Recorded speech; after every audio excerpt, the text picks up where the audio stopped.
तो चलिए हम शुरू करते हैं वर्ल्ड ज्योग्राफी के अपने क्लास को। और इस क्लास में हम लोग देखेंगे कि महासागरीय जलधाराओं के बारे में, और ये कट टू कट वो सभी टॉपिक्स इसमें होंगे, वो सभी क्वेश्चंस होंगे जो आपके एग्जाम के लिए ओरिएंटेड है, ना बहुत ज्यादा ना बहुत कम। प्रीवियस ईयर क्वेश्चन को देखते हुए मैंने स्लाइड को बनाया हुआ आपके लिए क्लास को डिजाइन किया हुआ है। ठीक है, जो लोग नए जुड़े हैं वो जुड़ जाए, सब्सक्राइब और करके और बेल आइकन को दबा के। हम लोग का ये क्लास शुरू होता है महासागरीय जलधारा के बारे में। देखो महासागर क्या होता है, कल क्लास में हम लोगों ने देखा है। ठीक है, और महासागर में अनेक प्रकार की लहरें उत्पन्न होते रहती है, जिसके पीछे कई कारण है। जैसे कि कारण है आपको हवाओं का, पृथ्वी का गुरुत्वाकर्षण बल, चंद्रमा का गुरुत्वाकर्षण बल, इसके कारण भी होता है हम लोग का, भूकंप के कारण भी होता है, और भी बहुत सारी स्थितियां हैं। ठीक है, जिसके कारण समुद्र में या महासागर में आपको क्या आती है, जल हवाएं आती हैं, और इसके कारण हवाओं के आने से जलधाराओं का उत्पन्न होता है, जलधाराओं का जो होता है जन्म होता है आपको। ठीक है, तो जलधाराओं के बारे में देखते हैं कि निश्चित दिशा में क्या कह रहा है इसमें, एक निश्चित दिशा में बहुत अधिक दूरी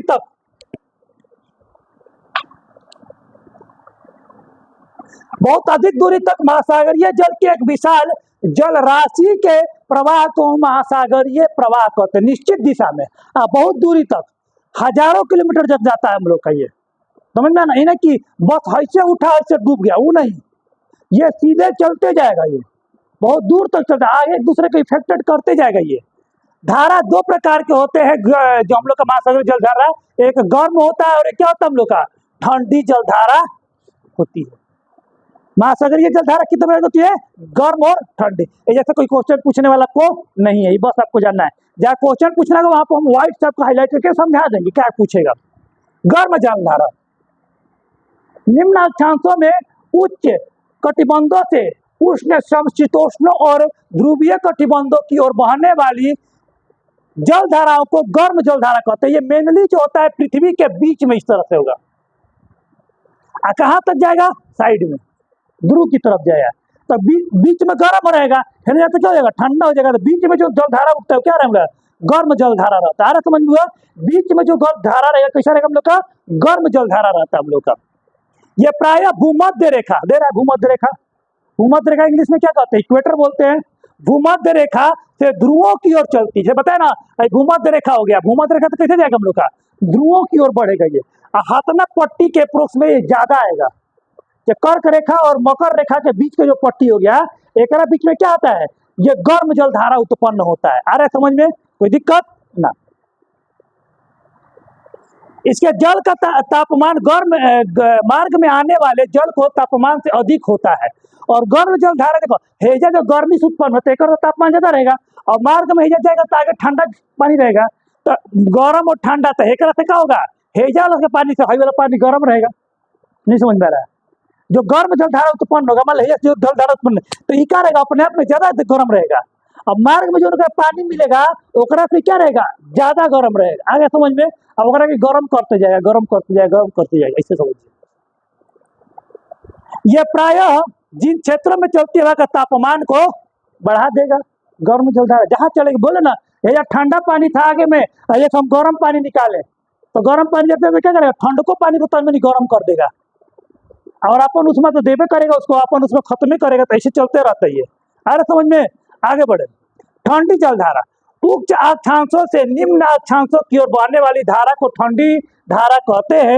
ये प्रायः ध्रुवों से भूमध्य रेखा की ओर चलती है। जो अगर हम बात करते हैं दोस्त ठंडी जलधारा के बारे में, अगर ऐसे बात करते हैं तो कैसे चलेगा हम लोग का ठंडी जलधारा, देखिए इसको ब्लू कलम ले लेते हैं, ये ध्रुव से ऐसे चलता है, ये ठंडी जलधारा,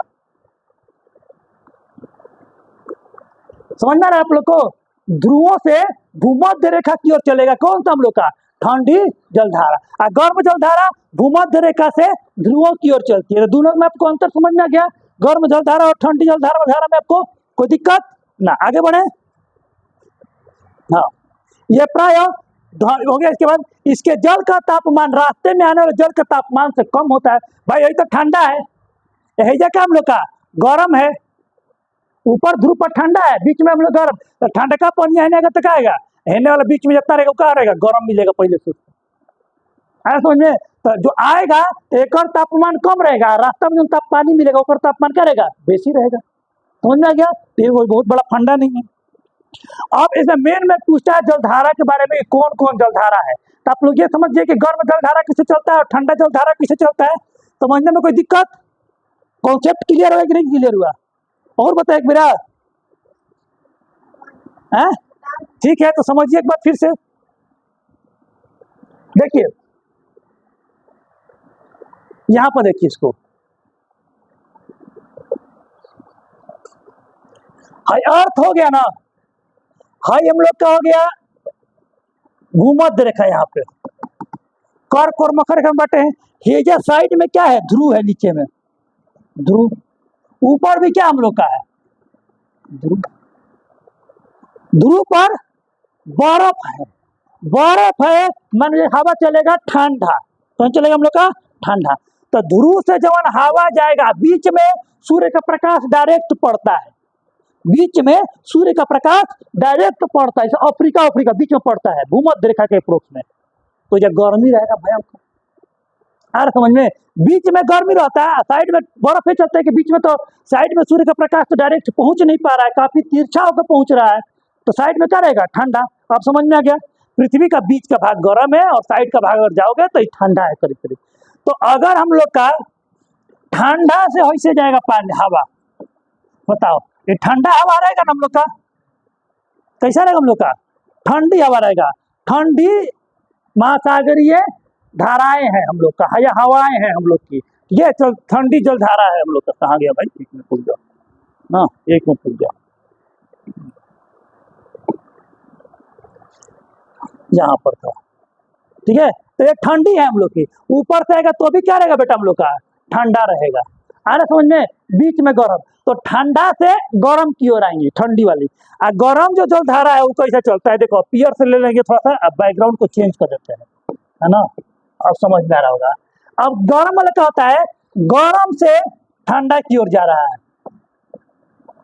बताओ जो गर्मी वाला जाएगा तो तापमान बढ़ाइबे ना करेगा जी, क्या करेगा हम लोग का, तापमान को, ये हवा है जो हवा चलेगा क्या करेगा, तापमान को बढ़ाएगा। आ रहा समझ में? यही कारण है, कोई दिक्कत? अब समझ में आ गया आप लोग को बढ़िया से। अब आगे बढ़ते हम लोग, अब एक पढ़ना है कि कौन कौन सा जलधारा है और ठंडा है कि गर्म है और केकरा में आएगा। तो जो मोस्ट इंपोर्टेंट है आपके लिए, ऐसा है तो बहुत सारा इसमें, देखिए अटलांटिक महासागर में चलने वाली बहुत सारी धारा है, लेकिन जो मोस्ट इंपोर्टेंट है वही आपके लिए किए हैं, और बस इतना ही पढ़ लो, एग्जाम में इसके बायोंड नहीं आने वाला है, भरोसा रखो। फ्लोरिडा की जलधारा जो होता है हम लोग का गर्म जलधारा है, फ्लोरिडा की जो धारा किस हम लोग का है, गर्म जलधारा हम लोग का। गल्फ स्ट्रीम की जो धारा है वो कैसे हम लोग का, ये भी गर्म जलधारा है हम लोग, गल्फ स्ट्रीम है ना। इरमिंग की जलधारा है हम लोग, गर्म जलधारा हम लोग का। नॉर्वे जलधारा गर्म है हम लोग का, ठीक है। उसके बाद हम लोग का है, हम लोग का ब्राजील की जलधारा क्या, ये यहाँ पर जाएगा, ये यहाँ पर जाएगा, ठीक है। एगो बेसी हो गया, हाई गलती है, हाई गलती यहाँ पे, एगो सामने सामने लेके जाएंगे, है ना। और कनारी जलधारा क्या हम लोग का, ठंडा है, और लेब्राडोर की जलधारा कैसा हम लोग का, ठंडा है। तो याद करना पड़ेगा इस सबके बारे में, कौन ठंडा है कौन गर्म है। तो एक याद करने का तरीका बताते, देखो तरीका सुन लो।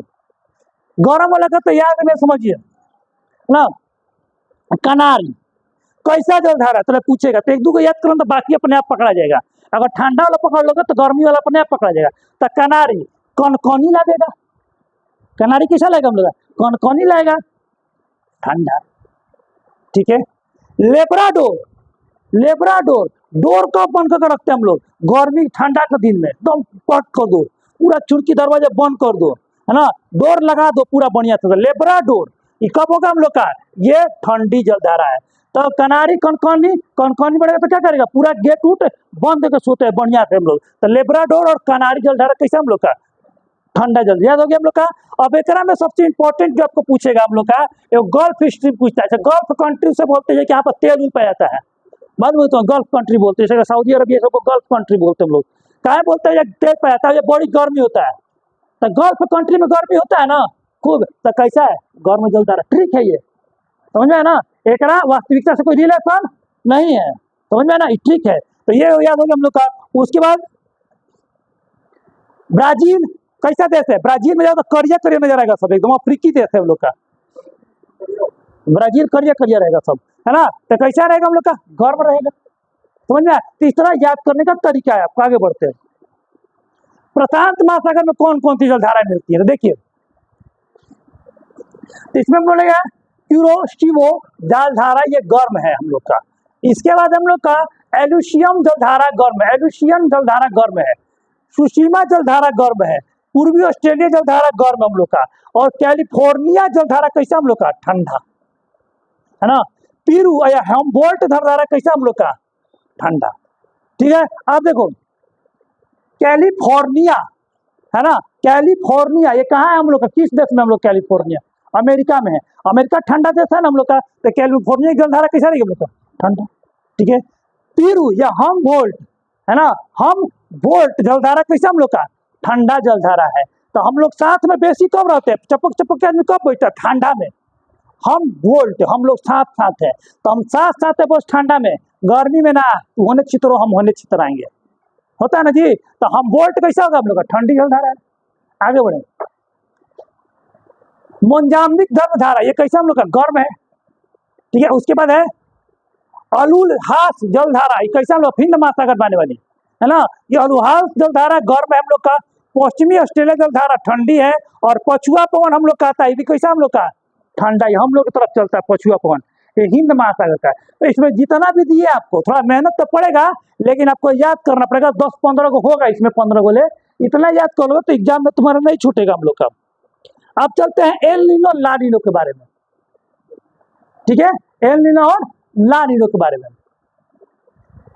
तो ला नीनो के बारे में पढ़ते हैं। तो ला नीनो एक शीत जलधारा है, जो बहुत बार पूछा है।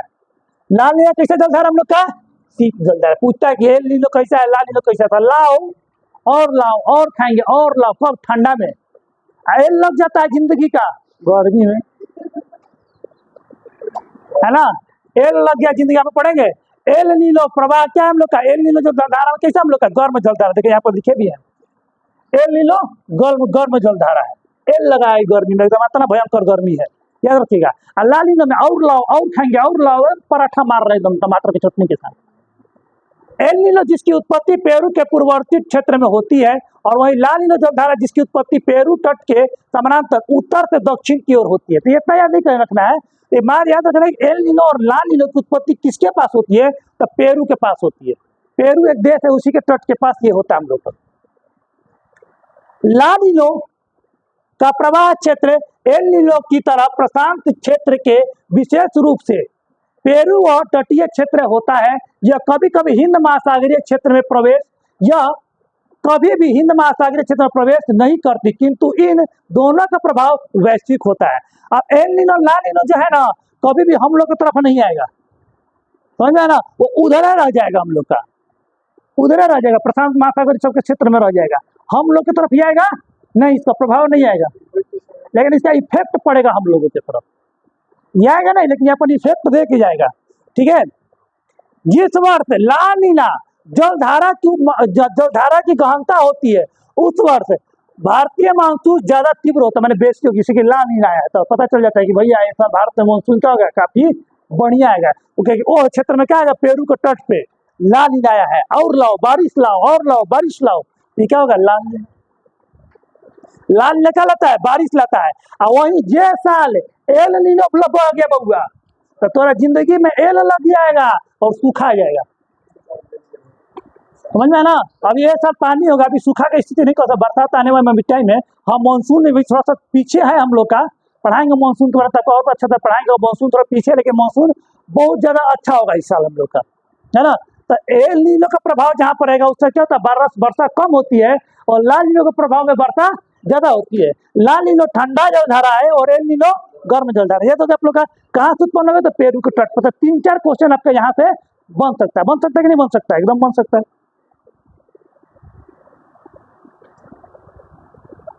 ज्वार भाटा, ठीक है। ज्वार भाटा कहाँ उत्पन्न होता है? ज्वार और भाटा समुद्र में ऊंची ऊंची लहरें उत्पन्न होती हैं, जिसे ज्वार और भाटा कहते हैं। सुनिए अब एक बारे में कहा, चंद्रमा एवं सूर्य की आकर्षण शक्ति के कारण समुद्री जल के ऊपर उठने और गिरने को ज्वार भाटा कहते हैं। ऊपर जाएगा नीचे गिरेगा, ऊपर जाएगा नीचे, लेकिन तन में नहीं, खूब ऊपर जाता है, बहुत तन में लौट बहुत ऊंचा ऊपर जाता है ये, है ना। सागरीय जल के ऊपर उठने कर आगे बढ़ने को ज्वार कहते हैं। ऐसे ऊपर उठेगा और उठ कर ऐसे बढ़ जाएगा सांप की तरह, इसको कहते हैं ज्वार। इसको क्या कहते हैं हम लोग? ज्वार कहते हैं। और सागरीय जल को पीछे की तरफ ऐसे लौटेगा हम लोग का, इसको बोलते हैं भाटा। आए समझ में? तो ज्वार आगे की तरफ बढ़ेगा, भाटा कैसे बढ़ेगा हम लोग का? पीछे की तरफ। महासागरों और समुद्रों में ज्वार भाटा के लिए उत्तरदायी कारण कौन कौन सा है? तो सूर्य का गुरुत्वाकर्षण बल, चंद्रमा का गुरुत्वाकर्षण बल और पृथ्वी का अपकेंद्री बल के कारण ये सब होता है। ये तीनों कारण है। अब एक बारे में हम लोग देखेंगे डिटेल में आगे। देखिए, चंद्रमा का ज्वार उत्पादक बल सूर्य की अपेक्षा दुगना होता है, क्योंकि सूर्य की तुलना में जो ज्वार उत्पन्न होगा चंद्रमा के कारण, चंद्रमा नजदीक है तो ग्रेविटेशनल बल भी ज्यादा लगेगा, अपन आकर्षण बल भी ज्यादा लगेगा, तो चंद्रमा के कारण जो ज्वार उत्पन्न होगा वो ज्यादा बड़ा होता है सूर्य के तुलना में, ठीक है।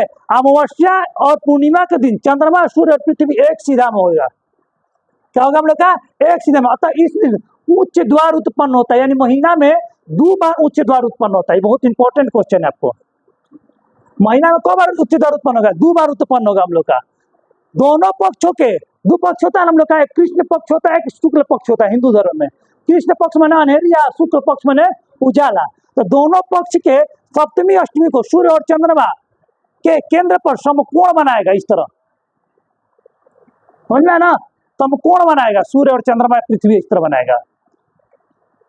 स्थिति में सूर्य और चंद्रमा का आकर्षण बल एक दूसरे को संतुलित करने के प्रयास में रहती है ना, और प्रभावहीन हो जाते हैं। तो इस दिन निम्न ज्वार उत्पन्न होता है।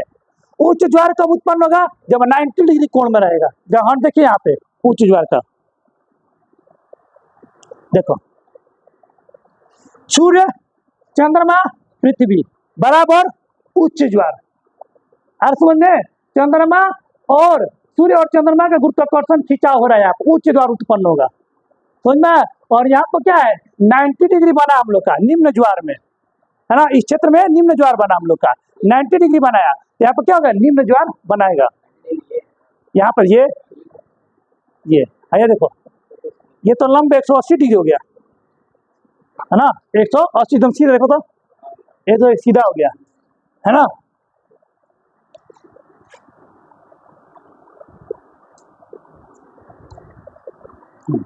सामान्यतः बृहद ज्वार एवं निम्न ज्वार के बीच में 7 दिन का अंतर होता है। कितना दिन का अंतर होता है आपका? 7 दिन का अंतर होता है। तो क्वेश्चन पूछ सकता है आपके एग्जाम में, इसमें से कौन कौन से क्वेश्चन आपको आएंगे ये भी देखना है, हाईलाइट करके। इनमें से क्वेश्चन आपको आएगा कि ज्वार भाटा ज्वार कब उत्पन्न होता है? तो महीना में 2 बार उत्पन्न होगा, अमावस्या और पूर्णिमा के दिन। समझ में आ गया ना? पृथ्वी पर प्रतिदिन 12 घंटे 36 मिनट के बाद ज्वार तथा ज्वार के 6 घंटा 13 मिनट के बाद भाटा आता है। ये छोटा छोटा होता है, दीर्घ नहीं बोल रहे हैं, छोटा है। सामान्य ज्वार और भाटा रोज आता रहता है, रोज आएगा। 12 घंटा मतलब दिन में 2 बार आता है ज्वार, है ना।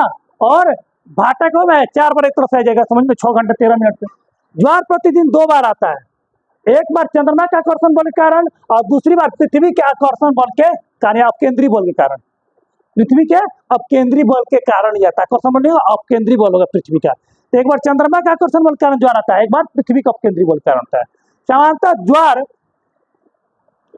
प्रतिदिन 2 बार आता है, किंतु इंग्लैंड की दक्षिणी तट पर स्थित साउथहैम्पटन में ज्वार दिन में 4 बार आता है। VVI क्वेश्चन है, मोस्ट VVI, हाईलाइट कर दीजिएगा इसको कि कौन कौन जगह पे दिन में 4 बार ज्वार आता है। तो साउथहैम्पटन में नहीं मिलेगा जल्दी। बहुत बढ़िया क्वेश्चन, अगर आ गया एग्जाम में ना बाबू तो लोग छोड़ के जाएंगे। हाईलाइट नहीं करने पर, नहीं आने पर सीधे लोग छोड़ देंगे। तो डरे तो हम तो ज्वार भाटा पढ़े थे कि भाई 2 बार आता है ना। हर जगह एनसीईआरटी में पढ़े, एनसीईआरटी में ध्यान से पढ़ेगा तो वहां पर मिलेगा कि साउथहैम्पटन नामक जगह है हम लोग का, जहाँ पर दिन में 4 बार आता है। यहाँ 2 बार उच्च इंग्लिश चैनल से, यहाँ पर 2 बार ज्वार इंग्लिश चैनल से होकर और 2 बार उत्तरी सागर से होकर विभिन्न अंतरालों पहुंचते हैं। विश्व का सबसे ऊंचा ज्वार भाटा कनाडा के नवास्कोशिया में स्थित फंडी की खाड़ी में आता है। ज्वारीय उभार की ऊंचाई 15 से 16 मीटर के बीच में होता है, क्योंकि वहाँ 2 उच्च ज्वार एवं 2 निम्न ज्वार प्रतिदिन आते रहते हैं। तो ये इंपॉर्टेंट नहीं है, लेकिन हाई वाला बहुत इंपॉर्टेंट है आप लोग के लिए। हाई वाला इंपॉर्टेंट है, हाई नहीं पड़ेगा तो कोई दिक्कत आपको नहीं आएगा समझ में। अब कल के टॉपिक में हम लोग देखेंगे वायुमंडल के बारे में, जो काफी आप लोग के लिए क्या है, इंपॉर्टेंट है, और इसके बारे में हम आपको कल पढ़ाएंगे। धन्यवाद।